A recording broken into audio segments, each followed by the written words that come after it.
Libo-libong halaga ng mga mamahaling bag at relo ng isang kababayan na in-order pa sa Japan ang nawala pagdating ng package sa Canada.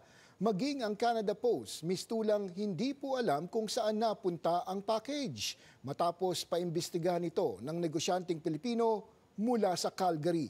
Narito ang report. This is not the first time na nangyayari ito sa amin, sa business namin. Pangatlong beses na to. May online boutique business ng mga luxury bags and accessories si Maria Lisa Baldozano mula sa Calgary. Noong Hunyo, umorder siya ng mga produkto sa Japan para sa kanyang mga kliyente. Pero umabot na ng Setyembre, wala pa rin ang package. Ang package ay naglalaman ng 10 luxury bags at ilan pang mga mamahaling relo.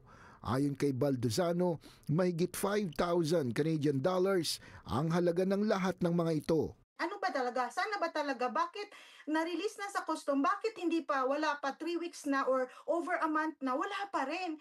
So we directly contacted the custom Vancouver. Nakausap talaga namin ang officer. Sa pag-uusap na ito, kinumpirmaan niya ng Canadian Customs na ang package ay na-release na. Sinulatan at tinawagan niya ang Canada Post para alamin kung ano na ang nangyari. Agad namang nagsagawa ng investigasyon ng Canada Post, pero para kay Baldozano, walang linaw ang naging tugon sa kanya. The customer service told me na the case is closed, the package is no longer traceable, and yeah, that's it. And to contact the sender so that they could file a claim, because ako recipient lang ako, I cannot file the claim. It must be the sender in Japan. Ang problema, ayaw nang akuin ng supplier sa Japan ang nangyari dahil naipadala na umano ito ng maayos mula sa Japan. At sa Canada na, mistulang nawala ang mga produkto. Ang naipit dito ron, ako. Kasi ayaw na rin akong bayaran ng sender. Kasi hindi naman daw nila kasalanan. Kasalanan dito kasi napadala na dito sa Canada eh. Na-out na nila eh. So wala. So ngayon, ako yung magbabayad sa mga customer ko because those bags were all sold. Lahat yun sold na ron. Sold out na yung lahat ng bag na yun. So ngayon, ang nangyayari after my vacation, bayad. Binalikan, iniisa-isa sila ng staff ko, ready to refund everyone.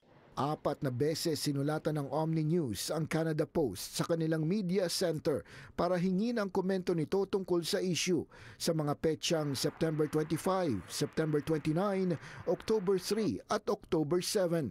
Ngunit walang naging tugon ang Canada Post. There's no proper explanation, which is to me, we deserve to know what happened.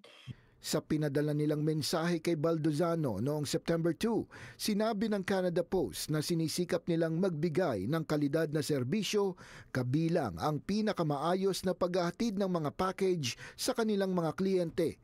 Ang seguridad nila ng bawat package o mail ay ang pinaka-prioridad ng Canada Post. This is not my intention to bring anyone down or to pinpoint kung sinong may kasalanan. My goal here and my genuine intention is to spread awareness out there na this is what happening. Payo ni Baldozano sa mga kapwa negosyante o Pilipino na gumagamit rin ng mga shipping para sa kanilang mga produkto. Number 1 is really insurance. Kailangan magkaroon ng insurance. I-insured nila yung mga items nila. If hindi man nila insured yung items nila, they have to ensure na yung company kung saan sila nag-shopping talagang responsable. Na whatever happened, panindigan. Ayon kay Baldozano, isa-isa na niyang isinasauli ang mga halagang ibinayad sa kanya ng mga kliyente dahil hindi naman nila ito kasalanan. Bagamat pangatlong beses na itong nangyari sa kanyang negosyo, naghihintay pa rin sila ng sagot mula sa Canada Post at umaasang hindi na ito mauulit sa mga susunod na panahon.